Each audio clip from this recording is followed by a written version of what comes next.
ऊन असो, वारा असो वा पाऊस, कुठलीही पर्वा न करता भारतीय जवान 24 तास देशाच्या सीमेचं रक्षण करतात। जवानांप्रती कृतज्ञता व्यक्त करण्यासाठी बुलढाण्यातल्या तक्षशिला विद्यालयातल्या विद्यार्थ्यांनी पत्र लिहिली। निमित्त होतं झी24 तासच्या धागा शौर्य का राखी अभिमान की या उपक्रमाचं। जवळपास 600 विद्यार्थ्यांनी आपल्या भावना पत्राद्वारे शब्दबद्ध केल्या।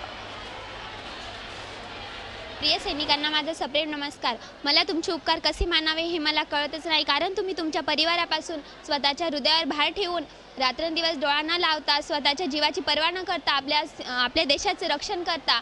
खरंच तुमचे आभार हे मला मानावेसे वाटतात। घासून घासून धार येत नाही तलवारीच्या पात्याला, घासून घासून धार येत नाही तलवारीच्या पात्याला। जर सैनिक जर नसेल या देशाला तर शान येत नाही या महाराष्ट्राच्या मातीला। आपण आपले सर्व कार्यक्रम सण वगैरे व्यवस्थित साजरा करतो, याचे कारण फक्त आपले सैनिक आहे, जे नेहमी सीमेवर शत्रूंसोबत लढत असतात। ते आपल्या प्राणाची चिंता न करता आपल्या देशासाठी आणि आपल्या देशातील बांधवांसाठी लढत असतात। ह्या सर्व सैनिकांचा मला अभिमान आहे। धागा शौर्य का हा सैनिकांना रक्षाबंधनाच्या निमित्ताने विद्यार्थ्यांनी पत्र लिहिण्याचा उपक्रम देखील अतिशय उत्कृष्ट आहे।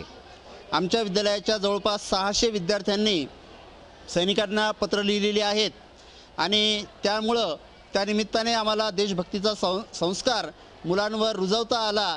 त्याबद्दल झी24 तासच्या या उपक्रमाचं मी मनापासून कौतुक करतो। झी24 तास रहा एक पाऊल पुढे।